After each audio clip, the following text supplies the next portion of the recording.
These are my old wedges. These are my new wedges. In today's video, I'm going to show you what to look for and when to go from these bad boys to these and the crucial steps you gotta take to ensure that these are perfect and going to help your game rather than hinder them. Check this video out. It's going to have everything you need to know. These absolute freshies have been in my house for, I reckon, about 8 months. But there is a reason I haven't put them in the bag yet. They've still got the wrappers on the face.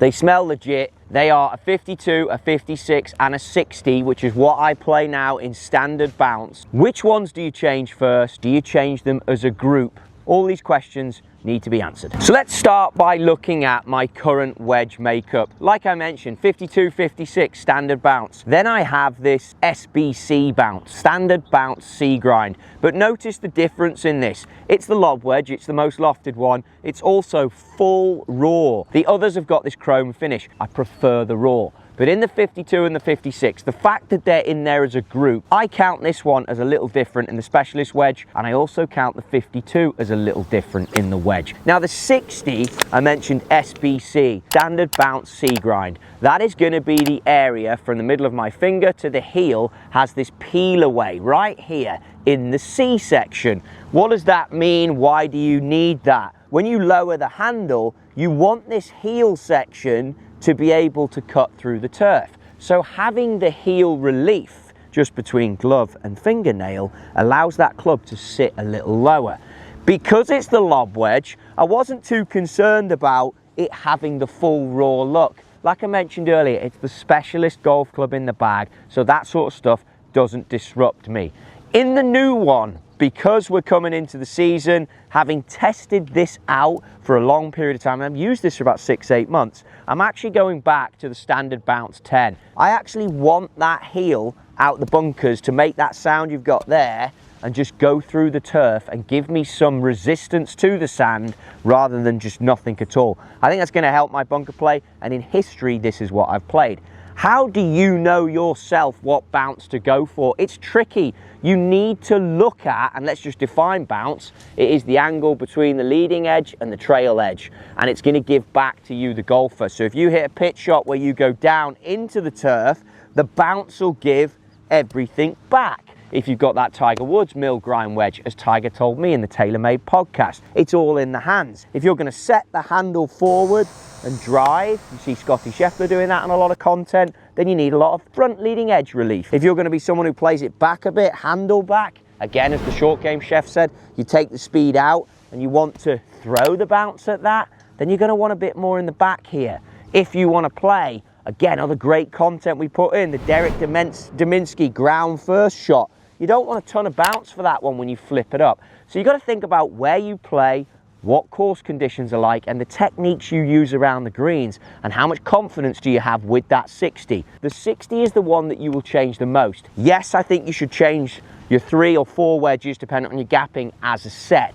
That comes into the top end of your bag, and what you do there too. You need to get the gapping right, and if you can, change them as a set, but that lobber will be the one that gets changed the most.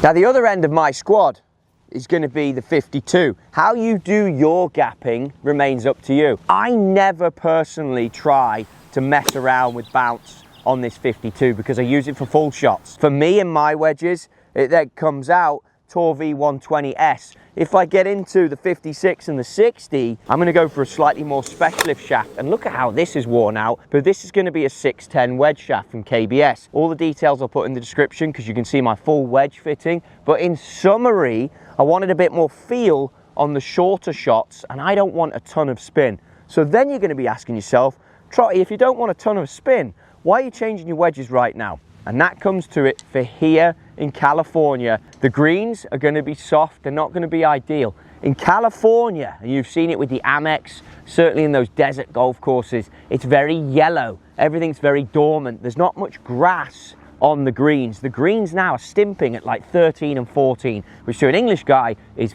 freaking scary. And round the greens, it's obviously bare. By switching wedges now, I actually want to work in the grooves before we get to Augusta time, before everything turns green and lush, and we can get a bunch of yak, a bunch of spin on those greens. For me personally, I won't change through the season. Jason Day does what I'm doing here. Wedges change once a year unless he goes and plays uber firm golf courses.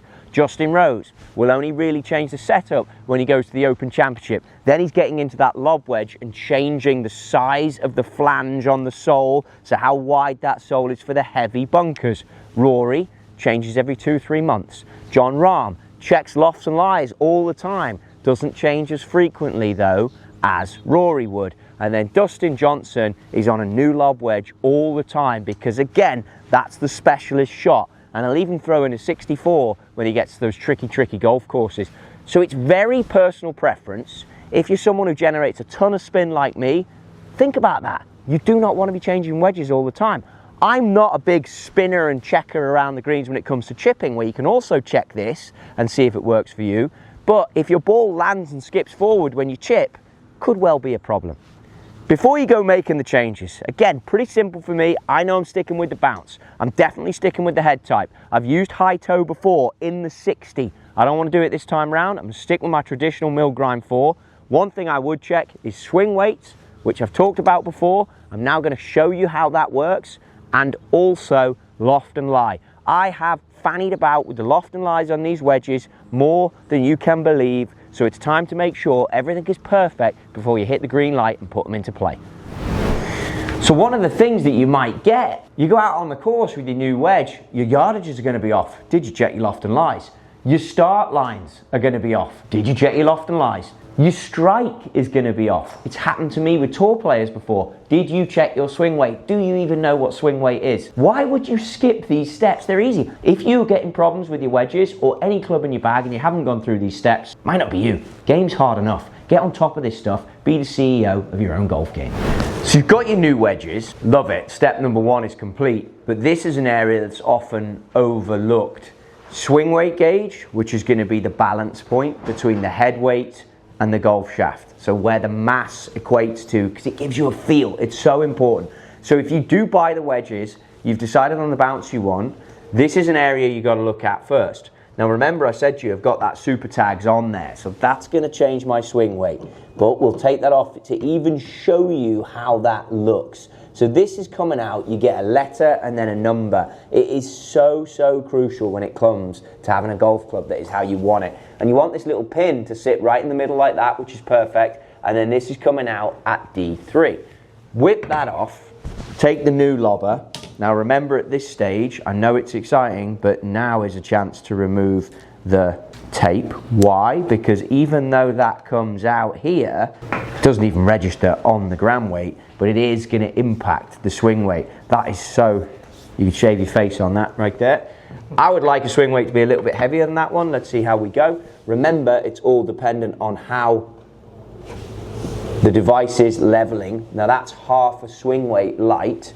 Not concerned about it, because if I unscrew this, and you want them to be the same, and not every swing weight machine is calibrated exactly the same. So it's half a swing weight light. To be honest with you, I know it's going to be bang on because it's my wedge. I built it. It's going to be exactly the same. But when I pop this on here, it's the same grip, same number of tapes. So just put this on and recalibrate in a bit. When you do this, you've got to have your super tags click so they're in place. Job done. Pop that back on there. And now I have, if anything, I'd like a little heavier. But the super tag, as we know, is half a swing weight. So that's now gone up to the exact same weight. This process might seem, why are we doing this? I'm telling you, the most important. Not only does that validate that my club building skills are absolutely mint, but when it comes to doing your wedges, you want to ensure swing weights are absolutely spot on. I'm going to do that for the other 2 clubs, for sure. But the next place you then go before you go any further, so they're bang on now for balance point, is then on one of these. This is a Mitchell loft and line machine. Big fan of this one, for sure. They make lots of different versions of it, but the Mitchell has always been my favorite. Again, calibration. This is now my calibration club. You can't just assume that because it's going to give you a lie angle here of 62, that every Mitchell machine in the world is 62. You're looking to get the score lines across the face, level with the bar that they put in there, tighten this up. Here you have it, look. One of our fitters, swing weight. So important. Aero, give us a wave. Aero, give us a wave. He's too focused. That is a C7. C7, so that's light, and it's left-handed. It's a wrong-handed. Yeah. So if we dive in here, this is coming out at 63 lie. Apologies, it's tilted, but that's the wedge that we're looking at, and it's coming out at 60.5 on the loft. So I'm going to want to match my lie angle, or at least check it, with this brand spanker. And this is before I've even hit anything. No need, right? I just got to make sure everything's money. So 63, 60.5. That goes in there. We're all level. 62.5. Loft's good. I'm going to just bump that a hair. So on here, if they're brand new wedges, always proceed with a bit of caution if you care about marking up the hosels. Tools, not jewels. Little feel, you can feel it in the handle. Wedges generally move a bit easier than everything else. Our survey says 63, 61. So that one now is now bang on and ready to go. Okay, so that would be ready for me to go and practice with. The other call out, and a good spot that we've got here, round grips on the lob wedge, because again I'm going to open it up, I'm going to do different things with it. I do a round grip on the 56, and then for me, because I hit full shots, and you can see because I've got the Golf Pride on the top, I still go rib down the back there of the 52. So I'm going to measure the rest of these, make sure they're all perfect. This is the most crucial step, believe it or not, in getting your new wedges and making sure they're ideal for your game. Don't sleep on this one. So at this stage, you've unveiled the wedge, you've checked the loft and lie, you've got the swing weight, it's got your grips on it. This is going to be the easiest part of it all, and that is just get to know your new wedges. Always hit a few shots out there. The best players in the world, when it comes to loosening up, which is what we all do with our wedges, tend to not pick any targets. So just put bat on ball, make sure the feel's where you want it, make sure the lie angle has got that nice, we got a divot mark from the heel now to the toe, which shows me that the lie angle's good, and just bang them out there. And as soon as you get a feel, go and hit your chip shots. You're looking for anything that feels off, feels a little weird, but now you've ticked that mental box that all this is perfect.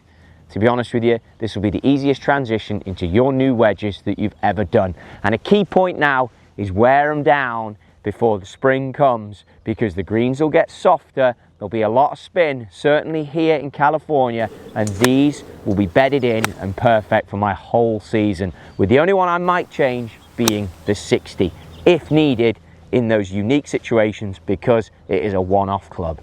I hope you like this video, I hope this helped you. Go and hit the golf shops now, get a good fitting for them, go through that wedge fitting video, it's in the description, find out what you need for your game, and then hit the season. It's crucial, it's coming, get dialed in. This is a club you don't want to sleep on. Now's the time.